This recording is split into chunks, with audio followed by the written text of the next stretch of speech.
Specific problem देखिए। अभी तक हमने आपको क्या बताया कि जब हम एनालिसिस टेबल प्रिपेयर करते हैं तो आउटपुट गिवन होगा, लेकिन कभी कभी आउटपुट गिवन नहीं होगा। उस केस में आपको sales and closing stock given होगा, तो आउटपुट आपको कैलकुलेट करना पड़ेगा और उसका फॉर्मूला है output equal to sales plus closing stock minus opening stock. अब एक प्रॉब्लम ये देखिए, इस क्वेश्चन में सेल्स और क्लोजिंग स्टॉक गिवन है 15, 16, 17, 18। अब इसमें आउटपुट आपको निकालना पड़ेगा, क्योंकि एनालिसिस टेबल में आपको रॉयल्टी रेट आउटपुट पे गिवन होगा। तो सॉल्यूशन कैसे करेंगे? आउटपुट का फार्मूला हमने आपको बता दिया, आप वो फार्मूला अप्लाई करेंगे और 15 का सेल्स 8000 है। देखिए, आप ध्यान से देखते रहिए, 15 की सेल्स कितनी है? 8000, क्लोजिंग स्टॉक 5000, तो 8000 प्लस 500 ओपनिंग स्टॉक नहीं मिला। 16 में सेल्स 10,000 प्लस क्लोजिंग स्टॉक और माइनस, यहां आपको यह ध्यान रखना पड़ेगा कि जो भी 15 का क्लोजिंग स्टॉक है वही 16 के लिए क्या हो जाएगा? ओपनिंग स्टॉक हो जाएगा। इस चीज को आप ध्यान रखेंगे और इससे इस तरीके से सॉल्यूशन करेंगे और 16 का क्लोजिंग स्टॉक 17 के लिए और 17 का क्लोजिंग स्टॉक 18 के लिए ओपनिंग स्टॉक हो जाएगा। क्लियर है?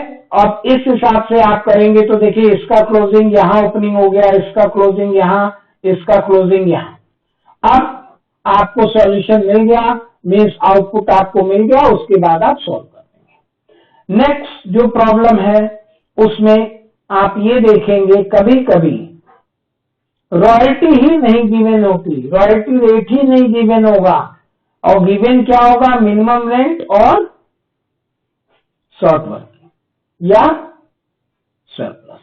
देखिए, अभी तक हम क्या करते थे कि हमको आउटपुट गिवन रहता था, हम रॉयल्टी कैलकुलेट कर लेते थे, मिनिमम रेंट, तो हम इसको फाइंड आउट करते थे कि कितनी शॉर्ट वर्किंग है और कितना सरप्लस।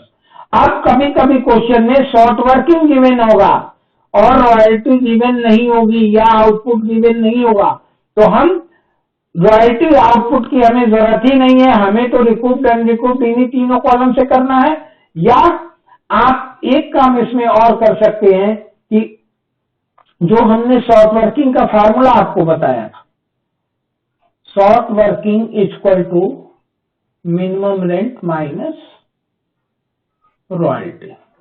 तो रॉयल्टी आपको नहीं मालूम है तो रॉयल्टी कैलकुलेट करना है, तो रॉयल्टी इक्वल टू कितना हो जाएगा? Minimum rent minus short working. Suppose that question में मिनिमम रेंट गिवन है 10,000 और शॉर्ट वर्किंग गिवन है 2,000, तो रॉयल्टी क्या होगी? मिनिमम रेंट 10,000 में से शॉर्ट वर्किंग 2,000 माइनस कर देंगे तो रॉयल्टी कितनी आएगी?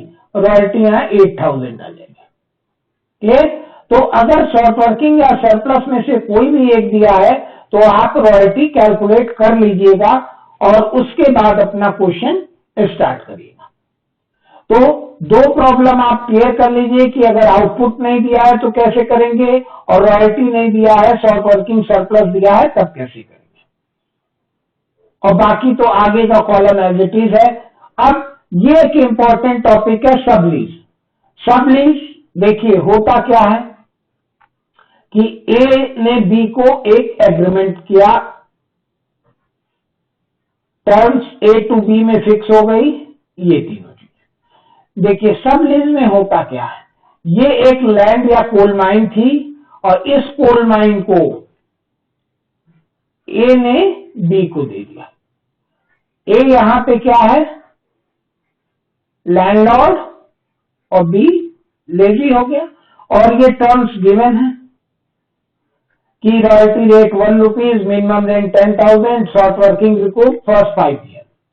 अब इसके बाद सब लीज का कॉन्सेप्ट देखिए क्या है कि ए ने बी को दिया, अब बी क्या करेंगे बी उसी लीज में से कुछ पार्ट किसको दे देंगे, सी को। तो पहला एग्रीमेंट जो होगा वो ए एंड बी का होगा, जिसमें ए लैंडलॉर्ड बी लेगी, और दूसरा एग्रीमेंट जो होगा बी और सी के बीच में होगा, जिसमें बी लैंडलॉर्ड हो जाएंगे और सी लेजी हो जाएंगे। अब ये सी ए के लिए क्या हो गए, सब लीज हो गया ये, क्लियर। तो अब आपको क्वेश्चन दो होगा इसमें, एक फर्स्ट और एक सेकंड। मींस इन लोगों की टर्म्स ये दी गई है, यहां भी इन लोग की टर्म्स अलग होगी और दोनों का आउटपुट भी अलग होगा। अब इसको देखते हैं जरा सा हम आगे फर्दर। सब लीज का मतलब कि ए ने बी को दिया और बी ने सी को दे दिया। ये क्लियर है कॉन्सेप्ट कि ए ने बी को दिया कुछ पार्ट अपनी लैंड का, और उसमें से देखिए 1-2 पार्ट है, दूसरा पार्ट बी ने किसको दे दिया, सी को। इट मीन्स कि पहला पार्ट बी अपने पास रखा है और क्वेश्चन में आपको इस तरीके से दिया होगा बी का आउटपुट और सी का आउटपुट। तो आपको इस क्वेश्चन में ध्यान रखना है कि आपके पास 3 पार्टी हो गई, ए बी एंड सी। ए ये लैंडलॉर्ड और सी लेजी, और बी की पोजीशन क्या है, बी लेजी भी है और लैंडलॉर्ड भी है। जब ए और बी की बात होगी तो बी उनके लिए लेजी होगा, और जब बी और सी की बात होगी तो बी वहां पे लैंडलॉर्ड होगा। और बी और सी की टर्म्स ये गिवन है और ए और बी की टर्म्स ये गिवन है। मीन्स क्वेश्चन में आपको बोलेगा कि सी की बुक में आपको जर्नल करना है, तो सी क्या है, लेजी है, तो लेजी की एंट्री आप करेंगे, और सी की बुक में करना है तो बी और सी वाला एनालिसिस टेबल बनेगा। इस क्वेश्चन में 2 एनालिसिस टेबल बनेगा, एक यहां पहला और दूसरा यहां। क्वेश्चन में आप देख लीजिएगा कि सी की बुक में एंट्री पूछा है तो वो लेजी की होगी और टेबल दूसरा बनेगा, और ए का अगर पूछा है तो वो लैंडलॉर्ड की बुक में होगी और वो पहले टेबल से होगी। लेकिन अगर बी के बुक में एंट्री आपसे पूछ दिया तो आपको दोनों टेबल बनाना पड़ेगा, और पहले टेबल से लैंडलॉर्ड मान के एंट्री करनी पड़ेगी और दूसरे टेबल से बी को लेजी मान के एंट्री करनी पड़ेगी। अब आपको सबसे इंपॉर्टेंट कि पहला टेबल बनाना है तो सारी टर्म्स कंडीशन ये रहेगी, और दूसरा टेबल बनाना है तो सारी टर्म्स कंडीशन ये रहेगी। लेकिन सबसे इंपॉर्टेंट पॉइंट कि अगर बी टू सी का टेबल आप बना रहे हैं तो आउटपुट कितना लेंगे, सी का। लेकिन ए टू बी का अगर बना रहे हैं तो आउटपुट कौन सा लेंगे, कोई बताए हमें कि कौन सा आउटपुट लेंगे।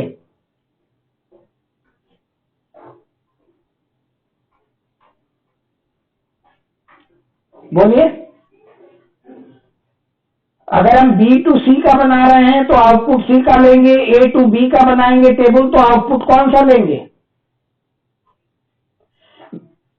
हाँ बी का लेंगे तो गलत हो जाएगा। इस बात को ध्यान रखिए, आपको टोटल आउटपुट लेना पड़ेगा। क्यों, क्योंकि पूरी लैंड पे जो आउटपुट हुआ उससे ना एक को मतलब होगा, ठीक है। तो दोनों को ऐड करेंगे, total output 8,000, 9,000, 11,000, 13,000 and 16,000। Means total output से ये टेबल बनेगा। बस सब लीज में आपको यही ध्यान रखना, और सब लीज 4 मार्क्स में आ सकता, तो आप ऐसा ग्राफ बना के भी अगर कर देंगे तो 4 में 4 मार्क्स मिलेगा आपको। बस आपको यही ध्यान रखना कि 2 टेबल इसमें बनने वाला है, एक ए टू बी का और दूसरा बी टू सी का। और जब ए टू बी का बनेगा टेबल तो टर्म्स ए टू बी की सारी रहेगी, लेकिन उस केस में हम आउटपुट क्या लेंगे, टोटल। और जब बी और सी का बनेगा तो बी और सी की टर्म सारी रहेगी, लेकिन उसमें आउटपुट सी का रहेगा। ठीक है, इस बात को ध्यान रखिएगा।